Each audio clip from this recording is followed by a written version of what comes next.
paz do nosso Senhor Jesus Cristo. Eu sou Veridiana Costa e estamos aqui hoje para mais um dia de leitura. Senhor Deus e Pai, glorificado e exaltado é o teu santo nome. Muito obrigada, Pai, por mais um dia de vida. Agradeço por sua bênção e por sua proteção. Muito obrigada, Senhor, pelos teus livramentos, Pai. Por favor, Senhor, nos abençoe nesta leitura, que cada palavra sua seja ensinamento em nossas mentes e em nossos corações, nos inspire e nos direcione sempre a Ti, em nome de Jesus. E você que está escutando esse barulhinho de fundo aí, é que minha cachorrinha só come quando eu estou por perto, aí sempre na hora que eu vou gravar, ela resolve se alimentar. Então, e se eu vou para longe, eu tenho que levar a comidinha dela para ela comer. Mas vamos lá, lembrando que a gente já está no Novo Testamento, né? Estamos lendo o Evangelho segundo Mateus. E o gostoso de Mateus é que a gente está escutando sobre Jesus Cristo, né? Sobre a vida de Jesus Cristo, como foi a vida de Jesus Cristo homem, né? Jesus Cristo como ser humano. Jesus Cristo, ele veio em carne, ele passou, né? Ele passou os sentimentos humanos, né? Ele pôde sentir a sensação humana, aliás, muito mais do que sentir, né? Porque ele realmente passou por processos que nós, seres humanos, não conseguiríamos, né? Afinal de contas, a crucificação, né? Todo o processo da crucificação ali, a gente não chegaria nem a um terço do que ele aguentou ali, né? E fora as humilhações que ele passou em tudo aquilo, tanto que, se eu não me engano, é Pedro que fala com ele, né? Que quando Jesus Cristo, quando ele sabe que está perto da crucificação, que ele fala que ele vai embora e Pedro fala que quer ir com ele. Ele fala, né, que não tomaria, que você não tomaria o mesmo cálice que eu, ou seja, você não aguentaria passar pelo que eu vou passar para poder ir então comigo, né? É mais ou menos isso, né? Eu não sou muito boa em explicação, mas é mais ou menos isso. A gente vai chegar lá ainda. Mas é maravilhoso a gente ver aqui que ele esteve frente a frente com o ser humano ali, falando, né, face a face, né, tocando nas pessoas, né, como Tomé, por exemplo, né, que quando Jesus Cristo ressuscitou, ele não acreditava, só acreditou depois que viu os furos nas mãos, né, só viu as feridas da crucificação. Tanto que até hoje tem o ditado, né, só que nem Tomé, que só acredita vendo, mas deve ser, mas é gostoso imaginar, né? Embora a gente sinta a presença de Jesus Cristo nos guiando, nos protegendo, mas é gostoso poder imaginar Jesus Cristo presente assim na nossa frente, falando conosco, né? Isso irá acontecer, com fé em nosso Jesus Cristo, e isso irá acontecer e está perto de acontecer, né? Pois estamos nos fins dos tempos, está próximo para isso acontecer. E todos aqueles que forem salvos viverão eternamente nessa presença maravilhosa que é Jesus Cristo, né? Aqueles que não forem salvos, infelizmente, arderão no fogo de enxofre, né, onde haverá dores e ranger de dentes. Infelizmente, esse é o destino para aqueles que não se arrependem de seus maus caminhos, né, para aqueles que não se convertam ao bem, que não se purificam, né. E vamos lá, hoje a gente vai ver a morte de João Batista, no capítulo 14. Naquele tempo, ouviu Herodes, o tetrarca, a fama de Jesus e disse aos seus criados: Este é João o Batista. Ressuscitou dos mortos e por isto estas maravilhas operam nele. porque Herodes tinha prendido João e tinha o maniatado e encerrado no cárcere, por causa de Herodias, mulher de seu irmão Filipe, porque João lhe dissera: não te é lícito possuí-la. E querendo matá-lo, temia o povo, porque o tinha como profeta. Festejando-se, porém, o dia natalício de Herodes, dançou a filha de Herodias diante dele, e agradou a Herodes. Por isso prometeu com juramento dar-lhe tudo o que pedisse. E ela, instruída previamente por sua mãe, disse: dá-me aqui num prato a cabeça de João o Batista. E o rei afligiu-se, mas, por causa do juramento e dos que estavam à mesa com ele, ordenou que lhe se desse e mandou degolar João no cárcere. E a sua cabeça foi trazida num prato e dada à menina, que a levou à sua mãe. E chegaram seus discípulos, levaram o corpo e o sepultaram, e foram anunciá-lo a Jesus. E Jesus, ouvindo isto, retirou-se dali num barco para um lugar deserto, apartado. E sabendo o povo, seguiu-o a pé desde as cidades. E Jesus, saindo, viu uma grande multidão, e possuído de íntima compaixão para com ela, curou os seus enfermos. E sendo chegada a tarde, os seus discípulos aproximaram-se dele, dizendo: o lugar é deserto e a hora já é avançada. Despede a multidão para que vão pelas aldeias e comprem comida para si. Jesus, porém, lhes disse: não é necessário que vão, dá-lhes vós de comer. Então eles lhes disseram: não temos aqui senão 5 pães e 2 peixes. E ele lhe disse: trazei-mos aqui. E tendo mandado que a multidão se assentasse sobre a erva, tomou os 5 pães e os 2 peixes, e erguendo os olhos ao céu, os abençoou. Então, partindo os pães, deu-o aos discípulos, e os discípulos à multidão. E comeram todos, e saciaram-se. Ainda levantaram dos pedaços que sobejaram 12 cestos cheios. Me arrepio toda, gente. Nossa, que maravilha. Glórias a Deus, Pai. E os que comeram foram quase 5.000 homens, além das mulheres e crianças. Lembrando que naquele tempo, quando eles faziam o censo, né, ou seja, quando eles contavam a quantidade de pessoas, normalmente eles contavam somente homens, e na maioria de suas vezes eram de 20 anos acima, que eram os homens próprios para a guerra, né? Então, quando se falavam, por exemplo, aqui no caso de 5.000 homens, eram homens de 20 anos para cima, e tinham os rapazes, as crianças, as mulheres, né? Então, imagine só quanta gente. E logo ordenou Jesus que os seus discípulos entrassem no barco e fosse adiante para o outro lado, enquanto despedia a multidão. E despedida a multidão, subiu ao monte para orar à parte. E chegada já a tarde, estava ali só, e o barco estava já no meio do mar, açoitado pelas ondas, porque o vento era contrário. Mas, à 4ª vigília da noite, dirigiu-se Jesus para eles, andando por cima do mar. E os discípulos, vendo-o andando sobre o mar, assustaram-se, dizendo: é um fantasma? E gritaram com medo.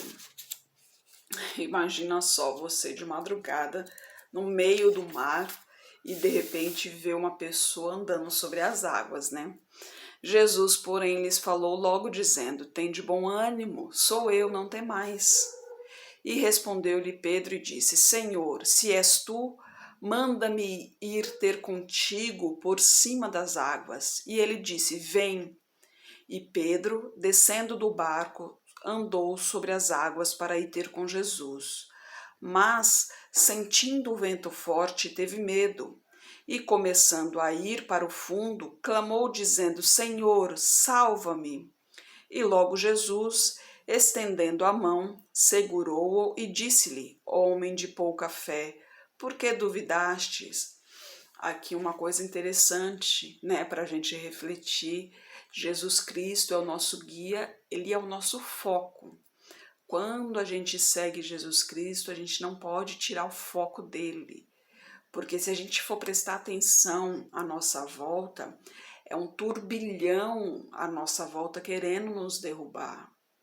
E se a gente for ficar prestando atenção nisso, a gente acaba sendo levado por esse turbilhão, a gente acaba sendo levado por esse sentimento de medo. Por o ser humano, é normal ter medo, mas quando a gente tem Jesus Cristo como nosso guia, esse medo desaparece. Por quê? Porque a gente tem certeza da vitória. A gente tem certeza da vitória. Agora, sim, lógico também que não é porque eu tenho Jesus Cristo que eu vou me atirar na frente de um carro que Jesus Cristo vai me salvar. Também a palavra de Deus diz, não tente vosso Deus, né? Também não vou brincar com Deus. A palavra de Deus nos ensina a sermos precavidos, né? Mas eu digo assim, a gente não pode tirar o foco, né? Não pode tirar o foco da presença do Senhor. Jesus Cristo está ali à nossa frente e a gente tem que manter o foco em Jesus Cristo. A palavra de Deus diz, buscai primeiro o reino de Deus e o mais lhe será acrescentado. Então a gente tem que ter em mente que temos que buscar primeiro o reino de Deus, né? Porque se a gente for, olha, você liga a TV aí, a gente vê quanta barbaridade acontece aí pelo mundo, né?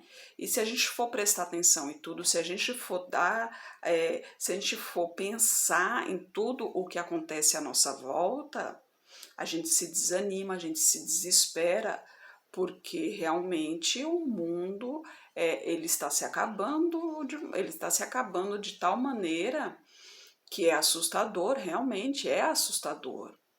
Mas quem anda com Jesus Cristo sabe que isso já está previsto, e que quem está com Jesus Cristo não precisa temer, porque isso tudo é passageiro. Porque a vida real, a vida verdadeira, que é a que Deus fez para nós, a que Deus propôs para nós, ela ainda está por vir, que é a vida no reino de Deus, né? Que é para a qual nós estamos nos preparando, né? Então não perca o foco, né?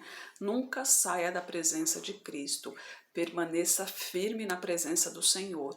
Não se desvie nem para a direita nem para a esquerda, né? Se mantenha reta nos caminhos do Senhor para que Ele possa lhe proteger, lhe abençoar e sempre, porque quem anda com Deus, tudo coopera para o bem daquele que crê, não se esqueça disso, né?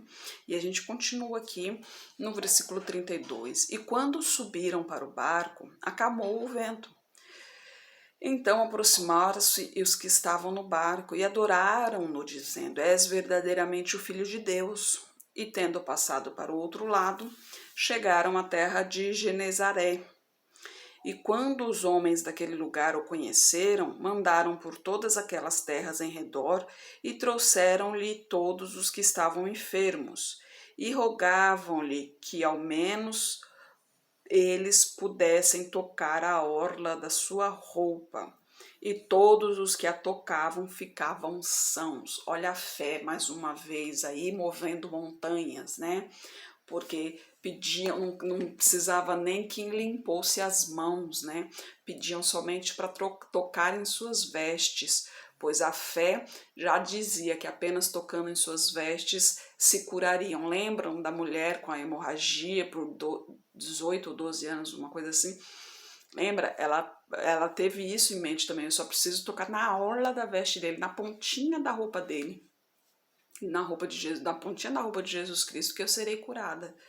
E aqui essas pessoas também, a mesma coisa, a fé dizia isso a eles, né? Eu só preciso de um toquezinho só, né? Não preciso nem que ele me imponha a mão, só um toquezinho já é o suficiente para que a cura venha sobre mim, a bênção do Senhor, né?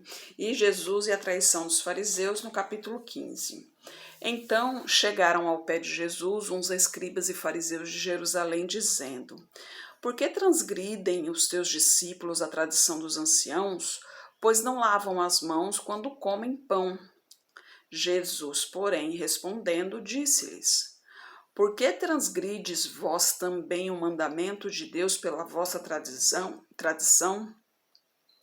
porque Deus ordenou, dizendo, honra a teu pai e tua mãe, e quem maldisser ao teu pai e à tua mãe, certamente morrerá. Mas vós dizeis, qualquer que disser ao pai ou à mãe, é oferta ao Senhor o que poderíeis aproveitar de mim. Desobrigado fica. Esse não honrará de modo algum nem a seu pai nem a sua mãe. E assim invalidastes pela vossa tradição o mandamento de Deus. Hipócritas, bem profetizou Isaías a vosso respeito, dizendo: Este povo honra-me com os seus lábios, mas o seu coração está longe de mim. Mas em vão me veneram, ensinando doutrinas que são preceitos dos homens. E chamando a si a multidão, disse-lhes: Ouve e atendei. O que contamina o homem não é o que entra na boca, mas o que sai da boca. Isso é o que contamina o homem. Então, acercando-se dele os seus discípulos, disseram-lhe: Sabe os que os fariseus, ouvindo essas palavras, se escandalizaram? Ele, porém, respondendo, disse: Toda a planta que meu Pai Celestial não plantou será arrancada. Deixai-os, são cegos condutores de cegos. Ora, se um cego guiar outro cego, ambos cairão na cova. E Pedro, tomando a palavra, disse-lhe: Explica-nos esta parábola. Jesus, porém, disse: Até vós mesmos estáis ainda sem entender? Ainda não compreendeis que tudo o que entra pela boca desce para o ventre e é lançado fora? Mas o que sai da boca procede do coração, e isso contamina o homem. Porque do coração procedem os maus pensamentos, mortes, adultérios, fornicações, furtos, falsos testemunhos e blasfêmias. São estas coisas que contaminam o homem. Mas comer sem lavar as mãos, isso não contamina o homem. E partindo Jesus dali, foi para as partes de Tiro e de Sidom. E eis que uma mulher cananeia, que saíra daquelas cercanias, clamou dizendo: Senhor, filho de Davi, tem misericórdia de mim, que minha filha está miseravelmente endemoniada. Mas ele não lhe respondeu palavra, e os seus discípulos, chegando ao pé dele, rogaram-lhe, dizendo: Despede-a, que vem gritando atrás de nós. E ele respondeu e disse: Eu não fui enviado senão as ovelhas perdidas da casa de Israel. Então chegou ela e adorou, dizendo: Senhor, socorre-me. Ele, porém, respondendo, disse: Não é bom pegar do pão dos filhos e jogá-lo aos cachorrinhos. E ela disse: Sim, Senhor, mas também os cachorrinhos comem das migalhas que caem da mesa dos seus senhores. Então respondeu Jesus e disse: Ó mulher, grande é a tua fé, seja isso feito para contigo como tu desejas. E desde daquela mesma hora, sua filha ficou sã. Imagina só, né? Jesus está dizendo ali que não... ali, acho que seria um teste para a fé dela, né? Porque não converia que Jesus jamais deixaria de fazer uma maravilha, de salvar alguém simplesmente porque não era um dos seus ali, né? Afinal de contas, Jesus, ele veio exatamente pelos ímpios, né? Pelos pecadores, né? Ele veio pelos doentes. E ele, só que ele estava ali para o povo de Israel, né? E ele estava dizendo isso à mulher, né? Que não convinha ele ir até no caso, a filha da mulher, porque ele estava com o povo dele ali, né? E ela falou, mas não precisa tanto, né? Basta uma palavra sua que minha filha já será salva, né? Você não precisa se sair daqui, não precisa se deslocar até lá, né? O Senhor não precisa se afastar dos seus. Eu só preciso de uma palavra sua, né? Que uma palavra sua já é o suficiente para que minha filha seja liberta. Por isso que Jesus Cristo disse, né? A sua fé lhe salvou. Quando ela disse aqui, né? Os cachorrinhos comem das migalhas, né? fazendo menção de exatamente isso, né? O que sobra, um pouquinho que seja que sobra, já é o suficiente para ela. Ela não precisa de todo o alvoroço, né? Ou seja, né, porque a palavra de Deus diz, né, que a fé pode ser do tamanho de um grão de mostarda, que já é o suficiente, né? E exatamente foi o caso dela aqui também. E a gente continua aqui no versículo 29. E partindo dali, Jesus chegou ao pé do mar da Galileia. Então, subindo ao monte, assentou-se lá. E veio ter com ele grandes multidões que traziam coxos, cegos, mudos, aleijados e outros muitos. E os puseram aos pés de Jesus, e ele os sarou. De tal sorte que a multidão se maravilhou, vendo os mudos a falar, os aleijados sãos, os coxos a andar e os cegos a ver, e glorificava o Deus de Israel. E Jesus, chamando os seus discípulos, disse: Tenham compaixão da multidão, porque já está comigo há 3 dias e não tenho o que comer. Não quero despedi-la em jejum, para que não desfaleça no caminho. E os seus discípulos disseram-lhe: De onde nos viriam num deserto tantos pães para saciar tal multidão? Que incredulidade, né? Afinal de contas, Jesus Cristo já tinha mostrado do que era capaz, né? Pois ele já tinha feito a multiplicação ali dos pães e peixes, e os discípulos ainda demonstravam uma certa dúvida ali, uma certa falta de fé ali, né? Imagina só, convivendo tanto tempo com Jesus Cristo e mesmo assim, ainda de vez em quando rolava uma certa dúvida, né? Imagina só. Por isso que a gente tem que se manter firme no Senhor, por isso que a palavra de Deus diz: vigiai e orai.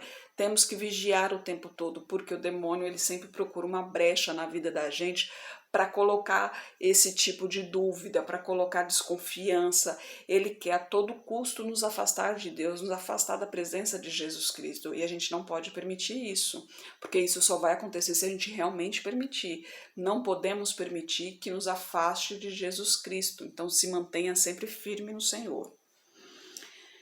E a partir do versículo 34, Jesus Cristo disse-lhes: Quantos pães tendes? E eles disseram: 7 e uns poucos peixinhos.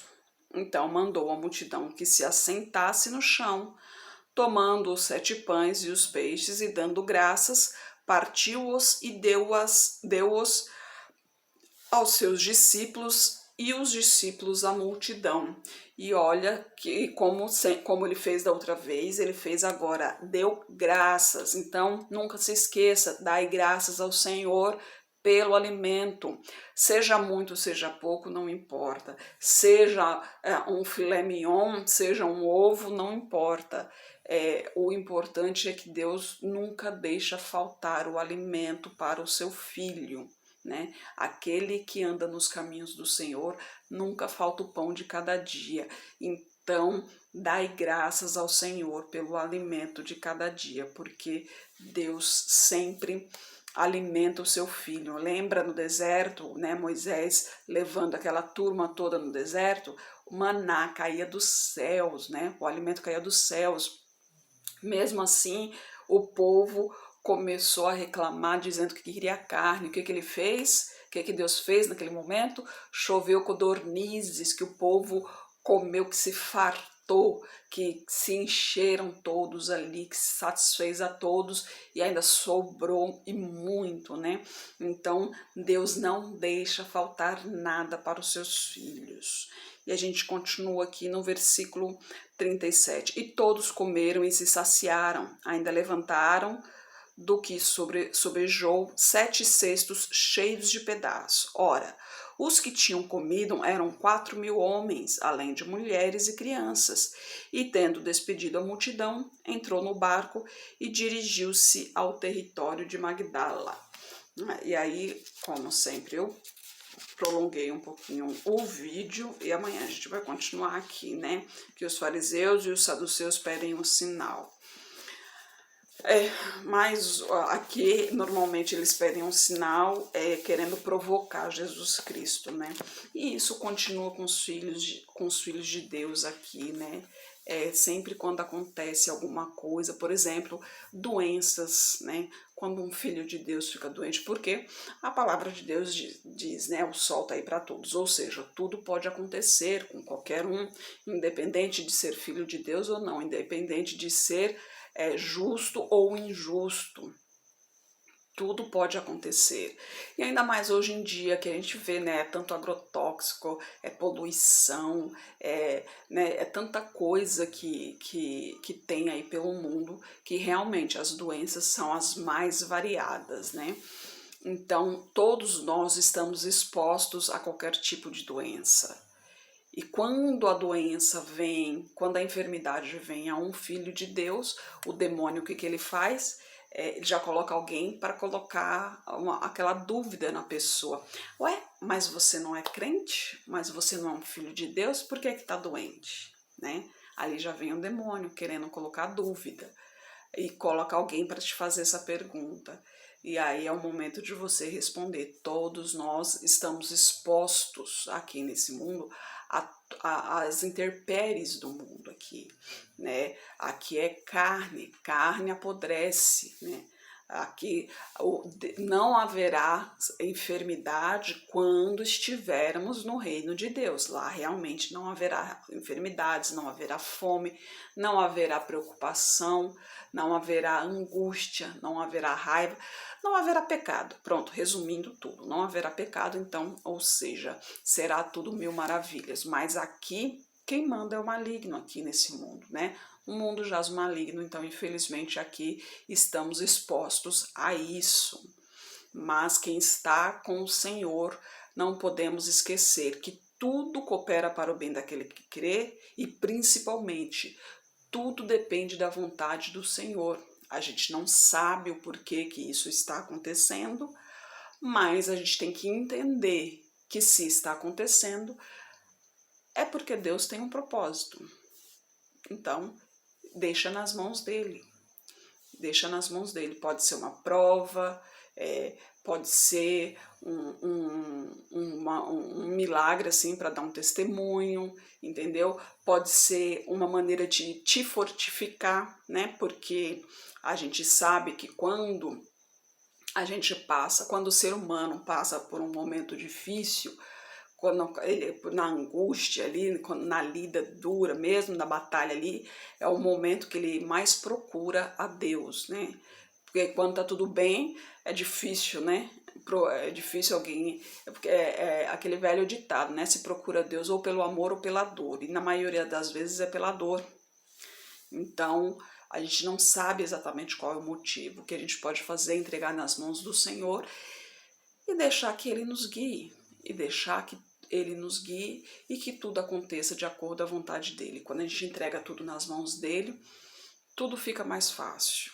A leveza, a paz, a tranquilidade, né, a consciência principalmente, né, porque você põe a cabeça no travesseiro e você dorme tranquilamente, sem preocupação, sem aquele peso, né, e sem sentir o mundo nos ombros, né. Lembra-se que foi, acho que ontem, que nós lemos, né, que Jesus Cristo dizendo, né, sobre o Pai, né, sobre o Pai Celestial, Deus dizendo que o fardo dele é leve, né? Então, vamos para o caminho do Senhor para poder tirar esse peso dos ombros. Senhor Deus e Pai, glorificado e exaltado és o teu santo nome. Muito obrigada, Pai, por tuas palavras, por tuas mensagens, Senhor. Eu peço a Ti, continue nos guiando, nos protegendo, nos abençoando e principalmente, Senhor, continue nos ensinando, Pai. Esteja com essa pessoa que está orando comigo, Pai. Toque em sua saúde, em suas finanças, toque em seu emocional, em seu lar, em seu coração, Pai. Peço a Ti por minha parentela, por toda a parentela de meu esposo. Proteja cada um deles, Pai. Traga todos para o seu caminho, Pai. Peço a Ti pelos nossos governantes, pelas nossas autoridades, que os Teus anjos estejam guiando cada um deles, Pai. Peço a Ti pelos Teus filhos, Pai. Por favor, nos capacite cada vez mais para proclamarmos o Teu Evangelho, Senhor. É o que eu oro em nome de Jesus. Amém. Que Jesus Cristo esteja em seu coração e que Deus abençoe.